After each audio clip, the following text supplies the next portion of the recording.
Bonjour ou bonsoir mesdames et messieurs, fidèles abonnés, fidèles téléspectateurs de l'Équateur News TV.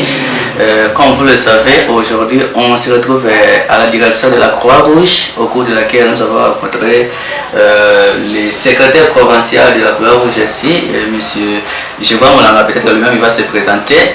Comme vous le savez, nous voulons découvrir la Croix-Rouge. Qu'est-ce que la Croix-Rouge fait? C'est quoi d'abord la Croix-Rouge? Qu'est-ce qu'elle fait? Quel domaine elle évolue et qu'est-ce qu'ils ont déjà réalisé ici? On va lui poser certaines questions et il va répondre. Et puis on va passer à l'essentiel. Monsieur le secrétaire provincial, bonjour. Bonjour monsieur. Je ne sais pas si vous pouvez vous présenter davantage parce que peut-être que ma présentation n'a pas été impeccable. D'accord, je m'appelle Jérôme Moulanga, je suis le secrétaire provincial de la Croix-Rouge de la RDC branche de l'Équateur. Voilà, merci, c'est le secrétaire provincial de la Croix-Rouge ici à l'Équateur. On a certaines questions à poser ici, vu que la population ne sait pas tout à fait c'est quoi la Croix-Rouge. Si vous pouvez nous expliquer ça en résumé, parce qu'on n'aura pas peut-être pas assez de minutes ici. D'accord, merci pour la question, elle est la bonne. La Croix-Rouge est un mouvement humanitaire, ou une institution humanitaire en caractère national et international. Elle a commencé en 1864 à Genève et elle a évolué. Et au Congo ici, je crois vers les années 1888, ça c'était encore le temps de l'IC, et c'était le roi Léopold qui avait reconnu la Croix-Rouge. C'était l'association africaine et congolaise des secours. Après ça, on a eu encore les décrets des rois Baudouin vers 1924, reconnaissant également la Croix-Rouge. Et enfin, dans l'époque de l'indépendance, c'est par le président Kasavubu, vers 1961, des décrets-lois reconnaissant la Croix-Rouge comme la société de secours volontaire et dans l'état congolais dans le domaine humanitaire. C'est comme je disais tantôt, donc c'est un mouvement d'aide humanitaire à caractère national et international, mais qui a pour mission de prévenir les risques, d'alléger les souffrances, d'améliorer les conditions d'existence des populations, des communautés auxquelles elles se retrouvent sans distinction de race ni d'appartenance religieuse, avec des programmes de développement centrés autour des besoins des communautés. Voilà un peu en gros c'est quoi la Croix-Rouge. Conformément à ce que vous venez de dire, ça veut dire que vous évoluez dans le domaine de la santé. Oui, nous avons plusieurs domaines qui nous opérons. Nous avons d'abord le domaine de la santé, qui nous appuyons l'État congolais. Et nous avons le domaine de la sécurité, par exemple, quand il s'agit de réfugiés pendant les tensions internes, la Croix-Rouge intervient également pour pouvoir assister les réfugiés avec des camps de réfugiés, monter des tentes provisoires, essayer d'apporter l'aide humanitaire, essayer d'assister les communautés en food et en non-food. Voilà, donc ça c'est dans le domaine sécuritaire. Dans le domaine de la santé également, nous intervenons pendant les épidémies et pendant beaucoup d'autres catastrophes naturelles ou artificielles. Donc naturelles, quand je dis naturelles, c'est-à-dire nous avons des inondations, nous avons des pluies torrentielles, nous avons les vents violents, nous avons les tsunamis, nous avons les séismes, les tremblements de terre, les feux de brousse, ainsi de suite. Ce sont des catastrophes naturelles. Également, il y a des catastrophes d'origine humaine, comme des guerres. Donc, il y a des tensions, également la Croix-Rouge intervient. Donc, nous intervenons dans beaucoup de domaines pour aider l'État. Oui, conformément à tout ce que vous venez de dire, vous intervenez dans des domaines. Il y a le domaine de sécurité, aussi le domaine de la santé. Et ici à l'Équateur, qu'est-ce que vous, la Croix-Rouge, avez déjà réalisé en termes, je ne sais pas moi, si vous avez donné soit un chiffre statistico-mathématique, qu'est-ce que vous avez déjà réalisé ici dans la province de l'Équateur? Bien avant qu'on y arrive, j'étais en train de dire que nous intervenons dans plusieurs domaines. La jeunesse, et la santé, la protection, les droits humains, l'équité, Nous avons des divisions. À la Croix-Rouge, il y a les divisions. Nous avons un secrétariat, mais qui est composé de divisions. Et toutes ces divisions travaillent sur base des domaines. Nous avons par exemple la division de la protection, j'ai rien de toutes les couches marginalisées de la communauté sont également prises en compte par la Croix-Rouge. Et la Croix-Rouge travaille à ce que ces couches-là soient reprises en valeur. Nous avons la division de la santé. Donc tout ce qui est lié à la santé, les épidémies, les incidents au niveau du secteur de la santé, la Croix-Rouge travaille également.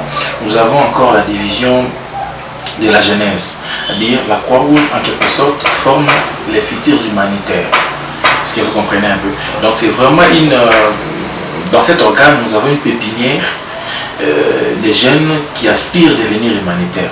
Nous formons les jeunes sur les principes humanitaires fondamentaux, les valeurs humanitaires également, les biens fondés dans les domaines humanitaires. La Croix-Rouge également travaille sur ce domaine-là. Nous avons également une autre division qui est la division du développement organisationnel. Comment travailler pour développer la Croix-Rouge en soi. Nous avons aussi la division de la réponse aux urgences. Quand il y a des urgences, comment donner la réponse, comment riposter contre les urgences. Donc il y a une autre division comme ça. Donc il y a beaucoup de divisions, pour ne citer que celle-là. Il y a beaucoup de divisions en tout cas. Et puis c'est chapeauté par le secrétaire provincial, celui qui est le coordonnateur de toutes ces divisions-là. Vous comprenez un peu. Maintenant, ça c'est le premier pôle, parce que j'ai parlé un peu de façon pêle-mêle. C'est le deuxième pôle. Le premier pôle, c'est les comités provinciaux. Les comités provinciaux, c'est composé des membres élus, des gens qu'on vote. Et là, il y a les présidents, il y a les vice-présidents, il y a les trésoriers et les conseillers. Vous comprenez? C'est le premier pôle. Et c'est pour là chapeauté par le président provincial, qui est mon chef, qui est notre superviseur. Donc le deuxième pôle, c'est le secrétariat. Dans le secrétariat, c'est composé du secrétaire et ses collaborateurs chefs de division. Maintenant, le secrétaire provincial est choisi par les comités ou recruté par les comités. Est-ce que vous comprenez un peu? Donc c'est comme ça que la Croix-Rouge travaille. Maintenant, les secrétaires provinciaux et les présidents provinciaux gèrent au quotidien la Croix-Rouge. Vous comprenez un peu? Donc voilà un peu en bref de mots. Comment est-ce que la Croix-Rouge œuvre? Vous m'avez posé la question de savoir quelles sont les différentes réalisations que nous avons pu faire, entamer dans la province de l'Équateur. Pas plus tard que récemment ici, pendant les naufrages, il y a eu l'incident ici qui s'est fait brûler. Vous avez vu l'intervention de la Croix-Rouge, la vibrante intervention de la Croix-Rouge. Pendant que la Bagnée s'est fait incendier, brûler ici, on a intervenu de façon vigoureuse. Vous comprenez un peu. Donc là, on était en train de travailler aux côtés de l'État pour pouvoir d'abord récupérer les rescapés, ensuite faire l'enterrement digne et sécurisé ou la gestion des dépouilles mortels. Est-ce que vous comprenez un peu?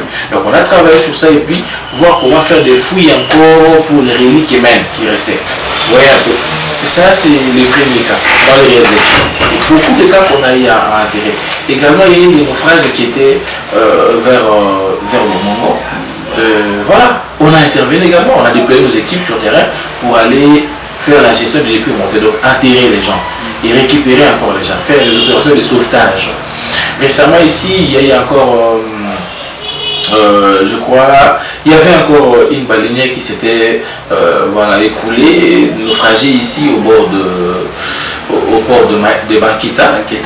La Croix-Rouge également a intervenu. Au-delà de ça, il y a eu l'inondation de 2023. Vous savez, c'est parmi les grandes inondations de notre pays et de notre province. Voilà, il y a eu des débordements excessifs de eau. Et la Croix-Rouge a intervenu pour prévenir les gens, pour traiter de l'eau, donner le message de l'expérience aux gens. Donc nous étions dans je veux dire, nous opérons dans une multisectorialité. Est-ce que vous comprenez un peu? Et quand il s'agit de l'épidémie où la vie de l'homme est menacée, c'est là où la Croix-Rouge. En dehors d'intervenir, s'il y a peut-être un naufrage, il y a un accident, il y a tout ce qu'on peut avoir comme une catastrophe naturelle et tout ce que vous avez évoqué, est-ce que vous ne travaillez pas pour prévenir des risques là? Parce que la province de l'Équateur vit une série de naufrages. On a vu ici à Bomongo, il y a ce qui s'est passé ici. Est-ce que vous ne travaillez pas pour prévenir ce naufrage là? Vous êtes là seulement pour intervenir, mais vous n'essayez pas de faire quelque chose pour ce qu'on ne puisse pas encore tomber dans de telles redites.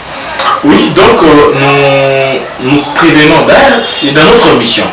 Dans notre mission, il est dit prévenir les risques, soulager les souffrances. Vous comprenez? D'abord la prévention. Nous ne sommes pas là que pour enterrer les morts, non. On est là aussi et surtout pour la prévention. Nous donnons le message aux populations. Par exemple, nous sommes maintenant, pendant que nous parlons, nous sommes dans la période où il y a des fortes pluies et voilà, il y aura la montée des eaux. Vous comprenez? Nous sensibilisons les amateurs, les gens qui font les trafics ou la navigation fluviale. Nous leur donnons le message que pendant ce temps, il ne faut pas faire la navigation nocturne. Parce que ça concourt beaucoup de risques. Est-ce que vous comprenez un peu? Y compris encore le passager qui monte à bord. Des néplés, voilà, où quand vous montez, il faut que vous soyez muni d'un gilet de sauvetage. Vous comprenez un peu? On donne également le message de prévention aux gens. Tout comme dans les cas de maladie également, nous sensibilisons nos concitoyens. Pendant qu'il n'y a pas de maladie, pendant qu'il n'y a pas d'épidémie, sur les mesures préventives, l'hygiène. Vous comprenez un peu? Comment se laver régulièrement les mains. Parce qu'on n'intervient pas que quand la vie de l'homme est menacée, mais aussi pendant l'état d'accalmie, l'état de paix, il va falloir donner aux populations le message de réconfort, vous comprenez un peu, de prévention, pour que les mal n'arrivent pas. Donc c'est ça la Croix-Rouge, c'est ça vraiment le but de la Croix-Rouge. La Croix-Rouge n'a pas été mise en place pour enterrer les morts. Ça, je dois vraiment lever cet équivoque. Si nous enterrons les morts, c'est à la logique où les morts constituent déjà un aléa, ce qu'on appelle dans le domaine humanitaire un aléa, c'est-à-dire quelque chose où une fois c'est déclenché, ça devient une catastrophe. Par exemple, la personne qui est décédée ou un fou qui est décédé, il est allé au cours de la route. Si ces fous-là se décomposent, la communauté environnante sera exposée, vous comprenez, à des différentes épidémies qui pourront surnaître après. Sûrement la Croix viendra évacuer ces dangers-là. Vous comprenez un peu? C'est à la logique de prévenir. Si on évacue ces dangers-là, c'est pour prévenir aux populations qui vivent encore. Ce n'est pas parce que notre mission de prédilection, c'est enterrer les morts. Non, nous avec les morts, il n'y a pas de lien. Nous avons ces principes fondamentaux à la Croix-Rouge. Le premier principe, c'est l'humanité, la vie de l'homme qui est au centre de l'action de la Croix-Rouge. C'est d'abord la vie de l'homme. Là, il n'y a pas la vie de l'homme, il n'y a pas l'action de la Croix-Rouge. Est-ce que vous comprenez un peu? Mais il arrive des fois que les personnes qui sont mortes, vous comprenez, si on les laisse comme ça, c'est décomposé. Les gens qui sont encore vivants seront touchés, atteints, menacés par les épidémies. Qu'est-ce qu'il faudra faire? Il faudra enlever ces dangers-là, évacuer ces dangers-là. C'est comme ça que vous me voyez chaque fois en train d'attirer les morts. C'est à la logique de la prévention. C'est pour rencontrer votre question. Ok, ça va. Alors, pour mettre en vigueur tout ce que vous avez évoqué, est-ce qu'il n'y a-t-il pas des défis auxquels vous rencontrez? Et puis, s'il y a des défis, qu'est-ce que vous pensez, ou soit vous envisagez faire pour les surmonter? Parce que nous sommes à la province, et peut-être qu'il y a d'autres divisions, soit d'autres domaines qui interviennent pour peut-être la mise en œuvre de tout ce que vous comptez faire. Il n'y a-t-il pas vraiment des défis que vous rencontrez pour pouvoir travailler vraiment dans la bonne marche de vos activités? Oui, effectivement, comme vous avez dit, il y a beaucoup de défis. Donc, nous vivons dans un environnement qui est complexe dans le domaine humanitaire. Donc, il y a beaucoup de maladies, il y a beaucoup d'aléas, il y a beaucoup de difficultés. Mais on essaie quand même de surmonter, mais avec beaucoup de défis qui nous émaillent. Par exemple, il y a l'appui peu considérable du gouvernement. Parce que nous sommes la première fille de l'État congolais en matière d'aide humanitaire. Si par exemple des ministères comme le ministère des actions humanitaires ont été mis en place, c'est grâce à la Croix-Rouge, grâce à l'idée de la Croix-Rouge, d'assister les concitoyens, les communautés. C'est pourquoi on a fait naître ces beaux ministères, ces grands ministères. Est-ce que vous comprenez un peu? Donc il y a un appui peu considérable du gouvernement. En réalité, notre budget, notre plan d'action devait être soutenu par le gouvernement avec des subventions, des dons et des legs. Malheureusement, on n'en a pas assez. Est-ce que vous comprenez un peu? Donc, nous avons également la carence des partenaires financiers. Parce que sur la mise en œuvre, nous avons une ressource humaine très forte. C'est ça l'avantage pour la Croix-Rouge. Nous avons les volontaires qui sont partout déployés. Dans chaque village, vous allez parcourir, vous trouverez un volontaire. Mais par exemple, vous ne trouverez pas un agent de l'UNICEF, un agent de l'Oxfam, un agent même pas un infirmier, mais un volontaire n'y manquerait. Est-ce que vous comprenez un peu? Donc nous avons des ressources partout. Mais si nous avons des partenaires financiers pour nous appuyer, je crois que nos programmes marcheront très bien. Et nous travaillons toujours aux côtés de nos communautés pour avoir une vie saine. Donc ça, la subvention des legs, comme vous l'avez évoqué, s'il n'y a pas d'appui de la part du gouvernement central, donc ici, ça ne pourra pas vraiment bien marcher. Non, avec le comité provincial, le comité essaye à sa manière de mobiliser quelques ressources pour mettre à notre disposition afin que nous puissions répondre tant soit peu aux besoins de nos communautés. Mais ça n'arrive pas parce que les problèmes sont tellement immenses par rapport à nos ressources. Nous avons des ressources financières très limitées par rapport aux besoins criants qui gangrènent notre province de l'Équateur. Est-ce que la population a-t-elle un devoir peut-être à savoir beaucoup plus ici la Croix-Rouge ici? Parce que peut-être nous restons un petit peu confuses. On ne sait pas la Croix-Rouge est là, on ne sait pas qu'est-ce que la population doit vraiment s'enquérir des connaissances en ce qui concerne la Croix-Rouge pour que vous puissiez aussi être aidé. Peut-être que vous êtes compliqué, la population ne sait pas vraiment, parce que c'est par là que vous travaillez. Vous parlez de la population, mais si la population ne sait pas vraiment le rôle de la Croix-Rouge, est-ce qu'il y a-t-il un message ou soit, je dirais quoi, un compliment à la contre de la population qui, par exemple, ne sait pas vraiment le rôle de la Croix-Rouge ici dans la province de l'Équateur et puis particulièrement ici dans la ville de Mbandaka? Oui, en tout cas, certaines communautés maîtrisent la Croix-Rouge, certaines d'autres également n'en savent pas trop. Et c'est normal aussi parce que nous sommes en train de travailler, mais avec beaucoup de difficultés. Mais au moins l'évidence c'est que sur terrain, les gens reconnaissent quand même l'existence de la Croix-Rouge. C'est ça l'évidence. Nous habitons les communautés. Nos volontaires habitent les communautés. Est-ce que vous comprenez un peu? Donc s'il y a des difficultés, les difficultés nous touchent. Quand ça touche les communautés, ça nous touche nous, volontaires de la Croix-Rouge. Vous comprenez? Nous habitons Mbandaka 1, nous habitons Air Congo, nous habitons Ikongo, nous habitons Bongonzo. Donc s'il y a une difficulté ou une épidémie à Bongonzo, ça touche également nos volontaires qui sont là. Et du coup, on dégage la riposte. Vous comprenez un peu? C'est pourquoi nous en appelons aux communautés de nous faire confiance. Nous sommes aussi les communautés. Nous habitons aussi les communautés. Vous comprenez un peu? La différence entre nous et d'autres partenaires, c'est que d'autres partenaires viennent en appui. Mais par exemple, ils ne restent pas en permanence avec nous. Mais la Croix-Rouge reste en permanence avec les communautés. Vous comprenez? Il peut y avoir un incendie dans une maison la nuit, vous trouverez un secouriste. Vous comprenez un peu? Venir secourir la personne. Dans les temps anciens, des secouristes se promenaient avec des trousseaux. Vous comprenez un peu? Des trousses comme ça où on a mis des soins de santé primaire. Un peu de parastamol, un peu de métro. C'est-à-dire quand vous avez du mal au ventre, on donne du métro. Vous comprenez un peu? Mais après des difficultés, parfois sur les interventions ou des accouchements, il y a eu des cas de déchirure et les médecins ont réclamé en tout cas que les volontaires n'interviennent plus au sens thérapeutique direct. Vous comprenez? Et c'est comme ça que nous sommes restés qu'à la prévention. Vous comprenez un peu? Donc nous restons qu'à la prévention, mais non à l'intervention directe, surtout sur les aspects liés à la santé. Par exemple, administrer les produits, vous comprenez, ou la piqûre. Par le passé, on avait des secouristes qui le faisaient. Diriger l'accouchement, mais actuellement, on n'en peut plus. Vous n'avez pas une inscription sanitaire? Non, ça c'est encore une autre dimension. Nous pouvons avoir une structure sanitaire. Parce que parmi les prérogatives que le gouvernement nous a reconnues, également, c'est mettre en place des centres de formation. Nous pouvons mettre en place, comme actuellement, maintenant nous avons toute une institution supérieure. L'Institut supérieur des sciences et santé Croix-Rouge. Nous formons également les infirmiers, les experts en santé publique, ainsi de suite. Nous avons nos centres de santé. Vous comprenez? Donc, cette dimension intervient dans le cadre où la Croix-Rouge tient à mobiliser les ressources pour intervenir. Maintenant, qu'est-ce qu'il faudra faire? Il faudra mettre en place des mécanismes de renforcement, de mobilisation de ressources.